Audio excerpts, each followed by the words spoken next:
Thank you guys for checking in on me.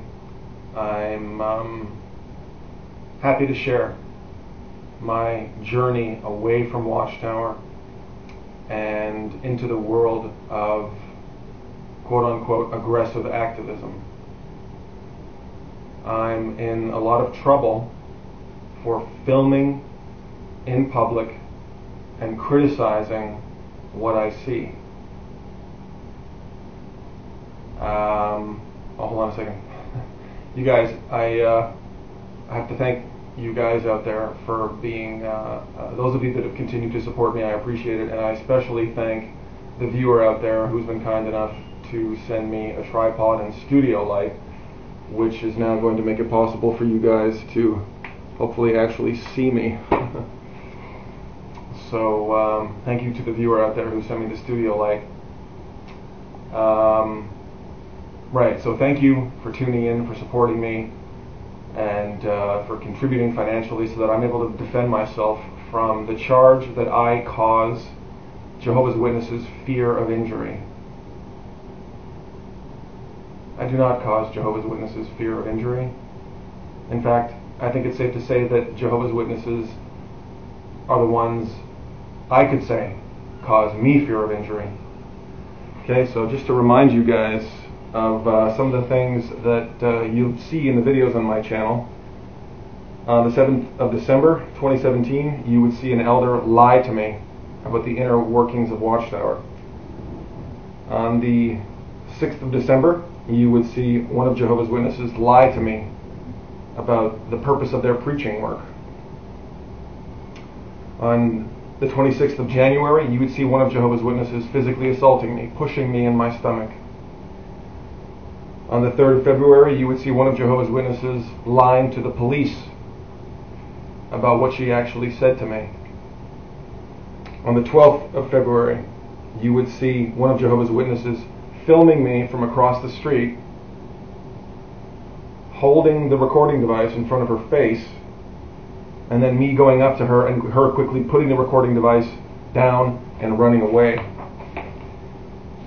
On the 10th of March 2018, you would see one of Jehovah's Witnesses pushing into me,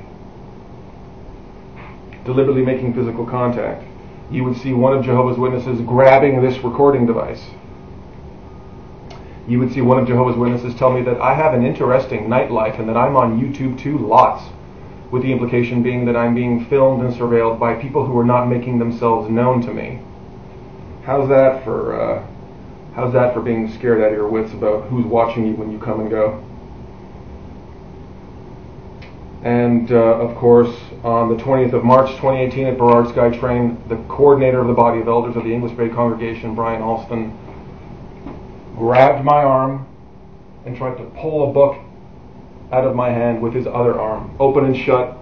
There is security footage that captures that from the Burrard SkyTrain, and that's why I was at the Burrard SkyTrain on the 30th of October to try to obtain information to find out how I could get my hands on that footage, because the Crown Prosecutor's legal assistant told me on the 3rd of October that she was in charge of the discovery, that she would be contacting me to let me know that the particulars of the prosecution's case were ready for pickup. That was on the 3rd of October, and I still hadn't heard from her by the 30th of October. So I went to the Burrard SkyTrain station in the interest of defending myself. That's what I was doing there. And of course, on the 2nd of June 2018 in the Nordstrom's coffee shop, Ron Peebles punched me in the stomach, and then 5 days later, on the 7th of June in front of the Robson Street Kingdom Hall, he said, "Yeah, you nearly got one," meaning a punch, in the face. And of course, Michael Onwood, on the 6th of July, he attempted to grab this recording device from me, and I backed up before he could grab it. And on the 23rd of July, while I attempted to take a magazine from one of the literature carts, Michael Onwood grabbed my wrist and pushed it away. At no time have I initiated physical contact with Jehovah's Witnesses. At no time have I threatened Jehovah's Witnesses. Other than politely asking them to leave a location, I have made no effort to stop Jehovah's Witnesses from engaging in their public witnessing work. And once they have started, I have not disrupted the religious services of Jehovah's Witnesses inside their kingdom halls. I had an interesting experience on Saturday. Officer Luke Bokenfohr of the Vancouver Police was in my building, and I recognized him from the time that he and I spoke just outside my door, when he was under the impression that I was the one that called Jehovah's Witnesses Satan. You'll recall that I recorded as much as I could of that conversation, where you saw he really didn't have his facts straight. Jehovah's Witnesses said, Satan is with us. Satan is amongst us. And then I went on to defend myself from that religious hate crime, because that's what it is. If you're in a religion and you say someone that isn't in your religion is Satan, that is you committing religious hate crime, okay, just so we're clear. So I defended myself against that religious hate crime, and got to speak to a Vancouver police officer for my trouble, Officer Luke Bokenfohr. And Officer Luke Bokenfohr was in my building, as it would happen, just this past Saturday. And I went downstairs and I fired up this recording device, and you guys will see at the end of this video what I captured. And while it's not clear in the video, the reason I wanted to talk to him primarily was to find out how a person gets their hands on what I now know is called a Jail 8 form. That is the form that prisoners, once they've been arrested, have to sign in order to consent to what their personal artifacts are that were taken from them. So when you're arrested, all of your personal belongings are taken from you, you're left with your clothing, and that's about it. And then before you're put in your cell, you're presented with a form where you consent, you give your written consent to what it is that the police have in their possession that belongs to you, your personal effects. And it was a very long form. It was about this long. It was on a legal-sized piece of paper. And while I was looking over the form, I noticed a box in this section up here. The personal artifacts, the personal effects are listed down here. That's where they wanted to have my signature. But I noticed up in this portion of the form, the Jail 8 form, that there was about 7 or 8 different categories with a box next to each of them. There was normal, there was suicidal, there was inebriated, there was violent, and there was a couple other ones. I can't remember which. Guess which one had a check mark next to it, in my case? Violent. Somebody had check marked violent and not normal, in my case. So when I noticed that, I said to jail guard badge number 9810, what is with this check mark next to violent? You guys are trying to pull something here. What is this? He grabbed the form from me and he stood up out of his stool and he said, am I going to get a problem out of you? Go over there and talk to the nurse. And he took the form and he put it down and he put it face down. So this is what I'm dealing with, you guys. Okay? I have not committed an arrestable offense. I do not threaten. I do not initiate physical contact. I do not curse. Other than asking Jehovah's Witnesses to politely leave, I do not make any effort to stop them from engaging in their public ministry. They have as much right to be there as anybody else doing anything else that isn't against the law. And inviting people to join your religion isn't against the law, but neither is somebody who's been in the religion, who's left it, who wants to film you and criticize you for doing that against the law. Okay? So, thanks for tuning in. I'm just getting used to using this equipment in this new setup, so hopefully I can make some more videos. But right now, I do have a lawyer. I have an official lawyer. I'm not going to be sharing anything that she and I talk about. I'm sure she's acquainting herself with my YouTube channel right now, and she's a little bit worried about how much of what we talk about is going to go on the internet. I can assure you, Counselor, I will not be recording anything that we talk about from this point forward. You have my assurance of total discretion, and I thank you for taking an interest in me and helping me defend myself against the charge that I caused Jehovah's Witnesses injury. That is a false attribution theory based on a false world system belief. So thanks for tuning in, guys, and here's the video that I captured. Sorry, the lens cap was up, so it's a little fuzzy, but you guys will get the gist of it. The audio's fine. You can hear what Officer Luke Bokenfohr had to say when I wanted to talk to him about the conditions and about obtaining that form so that I could mention it and draw some attention to how the Vancouver police keep trying to get me to be either presented as violent or commit some kind of act of violence, because once you enter into the he or she is violent category, then Crown prosecutors get to make pre-trial motions where they recommend that you be detained until your trial. I found that out when I went to the courthouse on Monday to get to the bottom of what happened to me, or on Thursday when I wanted to get to the bottom of what had happened to me on Wednesday. I was speaking with a guy who was waiting to go in with his lawyer for a driving prohibition charge, and he was saying, yeah, if they can prove that you're violent, or if there's enough evidence to support the argument that you're violent, then the prosecutor can make the argument in a pre-trial motion that you be detained until your trial. So quite frankly, I'm lucky to be walking around free right now, because if I had put my signature to that form acknowledging that I'm quote-unquote violent, because that had been checkmarked, if I hadn't caught that and been paying attention, who knows what the Crown prosecutor would have been able to get away with saying in that courtroom with regard to my character. He's violent, Your Honor. I'm recommending that he be kept on a pre-trial motion to be detained until the 17th of December when I'm going to trial. So you notice that they made the trial 90 days out from my last hearing. So I've been having to live with these conditions, these impossible conditions. And for 72 days I lived by them, and for almost 30 days I hadn't heard from the legal assistant to the Crown office regarding the particulars that I'm going to need to defend myself. So I started to try to take measures to defend my own self by going to the SkyTrain to find out how I can get my hands on footage proving that I am not the one that has committed a criminal act. Jehovah's Witnesses in my videos have repeatedly committed criminal acts. If you're recording me, if you're holding this recording device, and I come up to you and I go like this, or I grab it, that is me harassing you, okay? You are allowed to film in public. That is something a person is legally entitled to do. And if somebody tries to stop you from doing that, that is them harassing you.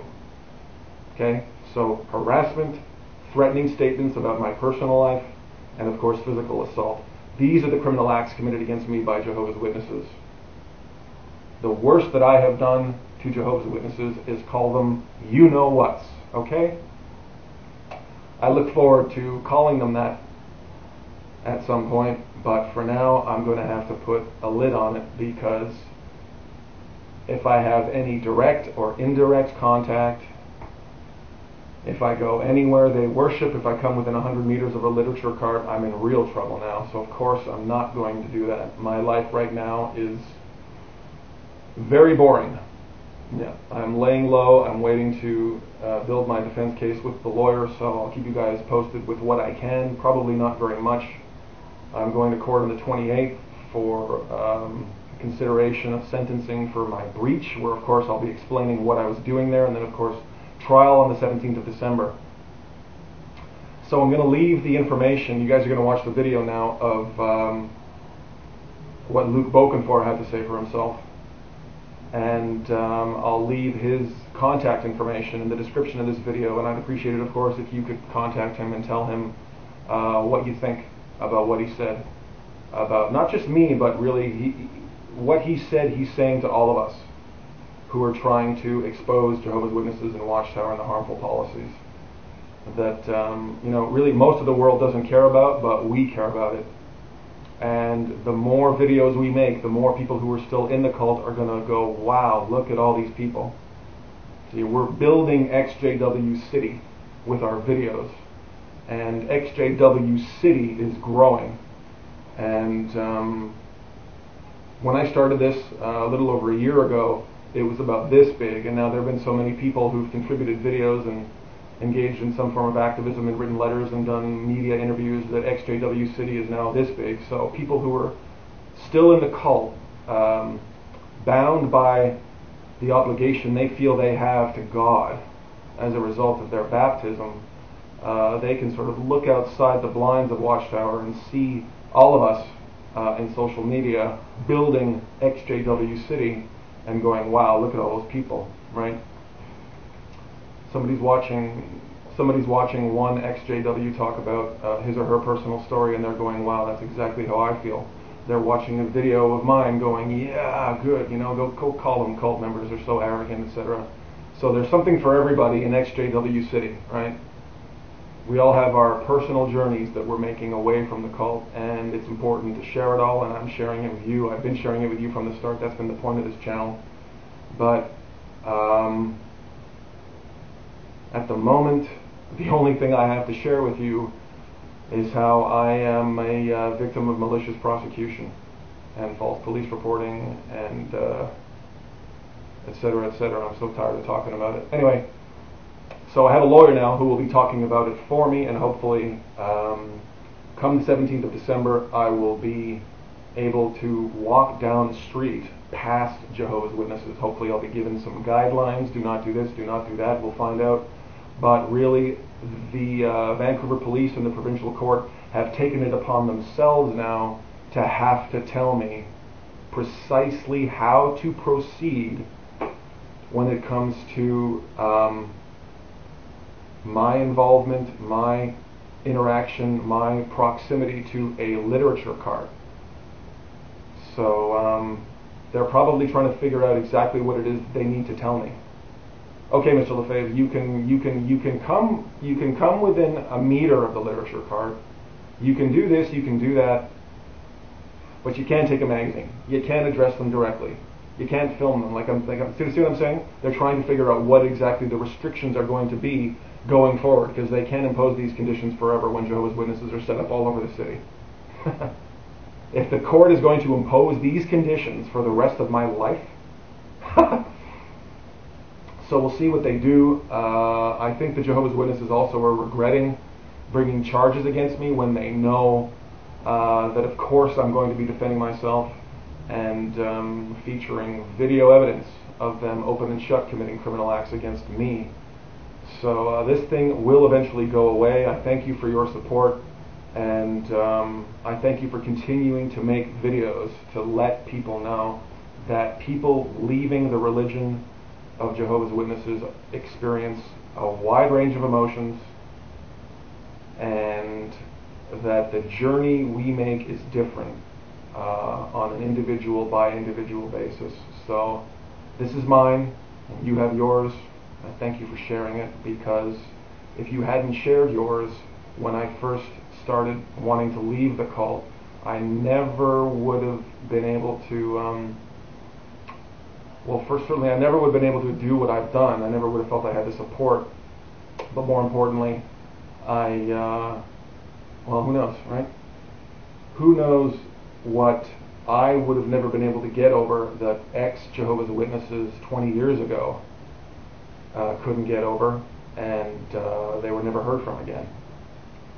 So I think that because of everything that we're doing, there are a lot of ex-Jehovah's Witnesses who people are going to hear from. Because the victory for Watchtower is that we kill ourselves. So I think thanks to social media and the activism and XJW City that we're all helping build, we are destroying the Watchtower narrative about people who quote unquote leave Jehovah. So good for you. Keep up the good work. And so here's the video I captured of Officer Luke Bokenfohr of the Vancouver Police Department on the 3rd of November, 2018. Thanks a lot. Yeah, good to see you. Yeah. I've forgotten your name. Stuart. Yeah. I just have some questions because I did get served with these. Oh. Okay. Okay, no, you didn't get served. Well, you got served. I got hit with those. Yeah, I got hit with those. Okay, who charged you? On the 17th of August. It was Michael Onwood and Sarah Rochelle Traver. You know them? Did they speak to you about? Yeah. No, well, they would have used maybe part of one of my previous ones. Okay. Did you do a telebill hearing in jail, or did you actually go to a proper hearing? Was this at jail? They came and got me at my apartment, and they brought me to jail, and then 14 hours later, it was... criminal harassment, is it? No, 810. Oh, okay. peace bond. No, Okay, that's better. Yeah, what does that mean? It means if they're giving you a chance to modify your behavior Yeah. before you get a criminal record and can never fly for the next 5-10 years. Kind of I already can fly because of that. Can't? Really? Yeah, I tried going to Dallas with this having been served, and they The Americans are a little denied me. different. The Americans they look at everything. And it might be like until this goes to court. Once this goes to court, things are probably different. Oh, yeah? Because what this typically is in the states, this would be referred to as a restraining order. Right? So it That's doesn't the equivalent? It doesn't Yeah. mean a criminal offense has happened. Right. It just means somebody's like saying, "Hey, I feel uneasy. I feel a bit unsafe. Yeah. I want these conditions in place for my safety." Cool. So basically, But the you have problem a is- chance to argue your side if you so choose. Right.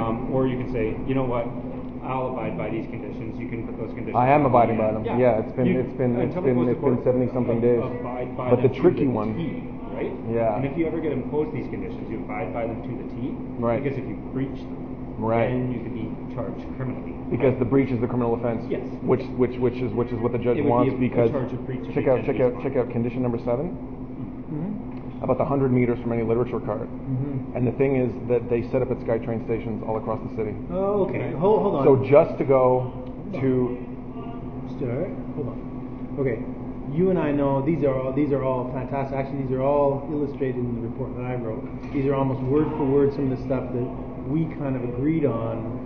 That you said, I'm never going to go to that one church. I'm not going to bother these people again. I get what you're saying. You can't take the SkyTrain. Hold on. okay. Just because a condition's in here doesn't mean that someone's going to go, Stuart, I'm calling the police. Yeah. If you are transiting through and you go, oh, that's a Jehovah's Witness, and you go onto the SkyTrain. Right. If you instead go this, you go, and Right. you go like that, they're going to go, okay, Yeah. you're Okay. breaching. Let me give you a for instance. Right out front your front door, right? And be like, ha ha ha. Let me we got give you him a for now, he's stuck instance. upstairs. I go to Burrard SkyTrain. Yeah. I want to talk to TransLink police, TransLink security, about getting footage from one of the security cameras where one of the members of the Jehovah's Witness church physically Okay, assaulted stop. me. I'm going to stop you right now. I'm going to Okay. stop you right now. You are already going, what about the Jehovah's Witnesses? What I want to do more stuff about the Jehovah's Witnesses. This is the crux of it all. Uh-huh. This is why these are here. Okay? This is still a passion for you. You got to. They're saying here, drop it, Stuart. Drop what? Drop your passion for your hate and your passion against them. Your negative crusade, right? Drop it. If you're going, I'm going to get some video from transit. I'm saying immediately, as soon as you say stop, I'm going to talk to a transit cop or a transit supervisor about the Jehovah's Witnesses. I'm going to say, yeah, I fully support anybody going, that's Stuart, I know him, and he's here, and he's intimidating. You and I both know, and you got to be honest here, you play in the gray, and you played in the gray far too long. Far too long. You played in the gray going, what, me? Oh, my foot might be there, but no, that wasn't. You said the line's here, right here. Is that the line? So you were watching my videos. You were watching some videos to see what I was doing. I have no idea what you're talking about there. Well, how do you know that I was playing in the gray going here? there, I'm when using a metaphor.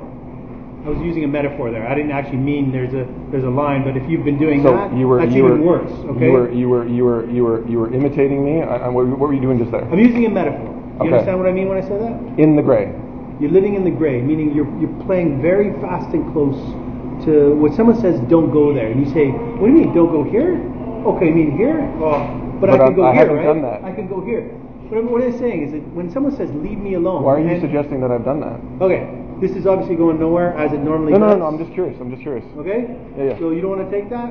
We're gonna go. Where do I go? I have a question for you though. Where do I go to get a copy of the form that prisoners have to consent to once their personal effects are taken from them, and then the prisoner FOI. FOI, Freedom of Information? Freedom of Unit? Information. I can't just go to 222 and ask for a copy of that form. No. Okay, because I got a story for you.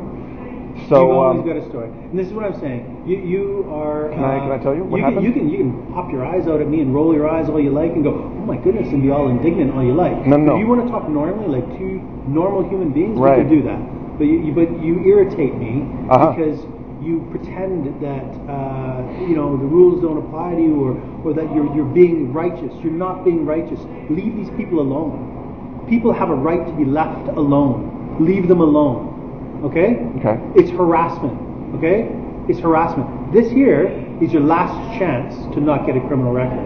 Right. Once you decide to be a dick and start absolutely breaching these, because I already hear it in your voice and in your intention that you're going to breach, or your intent is to skirt the line again. Skirting the line, run away from the line. Don't go here, is that here? No, just turn around and walk the other way. Leave these people alone. Stay away from them. If you want to do a crusade, do it online. If you have to, absolutely have to. Find your own chat room with the people who agree with you and all this stuff. Find some dark web stuff. Do not, in person, bother these people. Okay? Do not, over the phone, bother these people. Do not bother these people. How much more clear can that be? Am I being ambiguous when I say that? Don't bother these people. Yeah. It's fairly clear, right? Leave them alone. Leave them alone. Don't stand near them. Don't be within earshot of them. Don't slander them within earshot of them. I get you're passionate about them. I get that you don't like them. I get there's a lot of history there that that's affected you personally, probably deeply. Okay, I get that. That part. Now you're in the criminal zone. Okay, you're in the criminal zone. Right. There's a target on you to go bad man. Okay, you are now making yourself the bad guy. How so? You want them to be the bad guy, you would say, look, they're the bad guys. I get it. But Okay. you got to do it wearing the white hat. That's a metaphor again. You got to do it doing it righteously. This is not righteous what you're doing. Okay? So, if I wanted to obtain security footage, Do it over the phone. Don't do it at a SkyTrain station where there's a kiosk of Jehovah's Witnesses standing there. Right. Okay? Do it at a head office somewhere. Do it at a proper. Yep. To the GBTAP's head office. Yep. even if the member of the Jehovah's Witness church that physically assaulted me is standing right there. At the headquarters. No, of at the transit? SkyTrain station. Okay, there's no need for you to be at a SkyTrain station more than transiting from the front door to the train. From the sidewalk to the train, you should be in perpetual motion. That's Your what body should be moving down the stairs onto the train. If it is otherwise, don't take the train. If you can't do that, do not go on a SkyTrain station because they will have all the reason they need to get you breached. You will then be a criminal code breach. Okay. As soon as you break any one of these, you will be a criminal. There won't be any of this 810 stuff. They're going to say, Stuart will never learn his lesson because you promised the judge here. This is your promise. Your solemn oath to say, I promise I'm going to follow these. As soon as you break that, they say to you, you're a liar, Stuart. You've lied to me. You've lied to the government. You've lied to all of us. Right. And we're now good. This chance we gave you, we don't give you another chance. You know, when I signed those conditions, I had been kept in detainment for 14 hours. I was in my pajamas. I was in shoes that I wasn't able to tie. They arrested me inside my apartment. The desk duty lawyer that I spoke to shushed me, kind of like getting aggressive with me. I wasn't given the opportunity to explain myself, so of course I consented. At the time. Maybe you now terrorize people. You terrorize people. You terrorize people. No, I don't. This is where the empathy. Maybe you need to gather some empathy. Okay. Think of how they feel. That is probably an inkling. That's 12 hours of your life compared to the hours and hours and hours of harm you've done to these people. Yeah, you can pop your eyes. No, you're comparing my time, my 12 hours in prison to my filming them in public and calling them cult members. Stuart. That's the comparison you're making? There's a lot more than just filming. Stuart, can I interject for a second? Sure. I'm going to answer your question about GBTAPs. Okay. About what? About GBTAPs and video. Police, transit police. Cool. You go to GBTAP's head office in New Westminster, right? Because no Greater GBTAPs Vancouver member, Transit Authority, something. GBTAPs. Okay. Because GBTAPs. no general officer that's on the platform is going to be getting you the video. It's going to go through their head office and they're going to get the video that way, right? And then you avoid the whole conflict situation. Cool. Right? Because I've been defending myself thus far, requesting the particulars, and it's been a month since I got them, so I was trying to figure out how to defend myself. The other documents that you want, you would need to make a Freedom of Information request through 3585 Gravely with the Vancouver Police, which you can do online if you Google www.vpd.ca. Cool. It'll tell you how. Okay? The third issue about not getting a chance to explain yourself or anything like that, that's why you sign the conditions. These conditions, you sign them so that you can walk free until you go to court to explain yourself. Right. Or they say, you don't want to sign these? Okay, well, we think you're going to breach, so we're going to hold on to you in jail until this goes to court. Right. Right? They came to arrest me on the came to arrest me on a Thursday night. I appeared before the judge on the Friday morning, and if I hadn't consented, I would have gotten to spend the weekend in jail, I guess, right? You would have had, like, maybe you had a warrant out. More than the weekend. It may have been much more. If I had said I don't want to consent to these conditions, what happens? You probably would have just been held in remand until it would go to court or something. I'm not entirely sure, but you would have been inside for longer. Most people do sign because most people are scared out of their wits and want to get out of jail. These are the bare minimum. So you just is what in 6 weeks? Just abide by these. I had interim hearing 30 days later. Yeah. So and then trial was set. You've had your hearing. I'm going to trial for an allegation. Yeah. Yeah, well, that's always an allegation. It's always an allegation. Court, right? Until it's, so when is for the that's what I'm saying. So the evidence is mounting against me. I'm trying to gather evidence to defend myself. Yeah. How do I go about doing that? You're saying go to GVTAPS? You should probably contact a lawyer for their legal advice. But in order to get GVTAPS video or inquire about that, you want to do that with their head office. Okay. Right? Because it's not going to happen at the SkyTrain station. Like, quite literally, honestly. Yeah. That's like seeing a Vancouver police car driving by, like me and Luke are driving by, and you go, hey, I want video from your guys' CPC center, right? Right over here, like if the camera was right there, it was... Yeah. You got to go through our headquarters and stuff, right? Because I'm not pulling the video. The GVTAPS number you talked to on the platform is not pulling. GVTAPS, okay. Yeah. They've changed the name. Yeah. SCGC, they've changed the name to that as well. Yeah. They've changed the name to that. They're actually called Transit Police. Yeah. So if you go Transit to Police, a Transit Police guy who's on the platform, you're gonna be like, I want that video, and he's gonna be like, well, I've got the date. I've got the date. If I give him a specific date, roughly the time of Out of day. curiosity, can I ask you what that video would prove? That I was physically assaulted by one of Jehovah's Witnesses. Okay, that would. And while they may not appreciate me calling them cult members and talking about the religion as an ex-member with authority on the religion, physically assaulting somebody is a big issue. And the reason I want the form is because when I was processed, the jail guard presented me with that long legal-sized form where the prisoners consent to their personal artifacts, but there was a box on that form where it was listing normal, inebriated, suicidal, violent. There was a bunch of these sort of states of mind or whatever. Right. And when he presented me with the form, violent had already been checkmarked. Okay. Yeah, and I said, and I looked at it and I went, whoa, I'm not going to sign this form. Why is there a check mark next to violent when I'm not violent? When I can prove that Jehovah's Witnesses have committed violence against me, was basically what I was thinking. And he grabbed the form and he was like, go over there, talk to the nurse. Am I going to get a problem out of you? Yeah, we've already talked to just the very that's why I want that form, so I can the form talk you about could that probably form. get through the Freedom of Information thing. Perfect. The jail guard would have. What's it called? Any idea? It's a jail 8. Jail 8.